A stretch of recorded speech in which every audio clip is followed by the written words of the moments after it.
Media ప్రేక్షకులకు నమస్కారం. మన ముందు ఈరోజు అడ్వకేట్ రాజేష్ గారు ఉన్నారు. నమస్తే సార్. నమస్కారం అండి.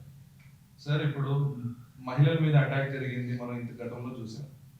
ప్రస్తుతం ఇప్పుడు మనం వరుస కథనాలు చూస్తుంటే, వరుస ఇష్యూ చూస్తుంటే, హస్బెండ్స్ ని హనీమూన్కి వెళ్ళినప్పుడు కానీ అండ్ ఇక్కడ అక్రమ సంబంధాలు పెట్టుకున్న తర్వాత మగవాళ్ళని చంపేసి పార్సల్ చేయడం అండ్ మహిళ మన రీసెంట్ గా చార్జర్ వైర్తో గురేయడం, పురుగుల మందు పెట్టి చంపడం, ఇలాంటి చూస్తుంటే అసలు మీరేమంటారు సార్ యాజ్ అడ్వకేట్ గా?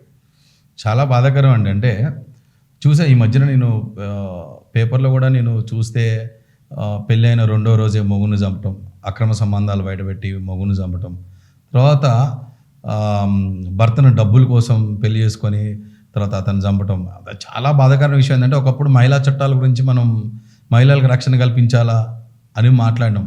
ఈరోజు వాస్తవంగా ఒక్కోసారి ఆలోచిస్తే నాకే అనిపిస్తుంది, మహిళల కంటే మగవాళ్ళకు చట్టాలు అవసరం అని. ఇప్పుడు మగవాళ్ళ రక్షణ కోసం కూడా ఒక చట్టం తీసుకొస్తే బాగుంటుంది అనేది నా ఆలోచన.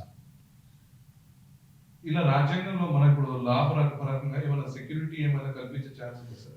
ఇప్పుడు రాజ్యాంగం ప్రకారం ఏదైతే ప్రతి మనిషికి కొన్ని స్వేచ్ఛ ఉంది, వాక్ స్వేచ్ఛ కావచ్చు, జీవించే హక్కు కావచ్చు, ఉంటాయి, అవన్నీ ఉంటాయి. అని ఏంటంటే చాలా బాధాకరమైన అంశం ఏంటంటే, ఈ అక్రమ సంబంధాలు పెట్టుకొని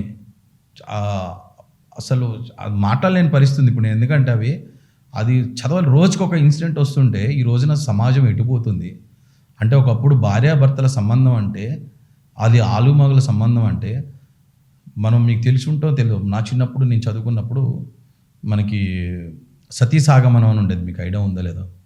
ఆ రోజున భర్త చనిపోతే భర్తతో పాటు భార్య కూడా అక్కడ సతీసాగమనం చేసేది. ఈ రోజున అది లేదు. అతను భర్తను చంపుతున్నారు ఈ యొక్క అక్రమ సంబంధాల కోసం. ఇవన్నీ కూడా భర్తను చంపుతుంటే ఈ రోజున అతను కూడా మనిషే కదా, మగోడు ఇవాళ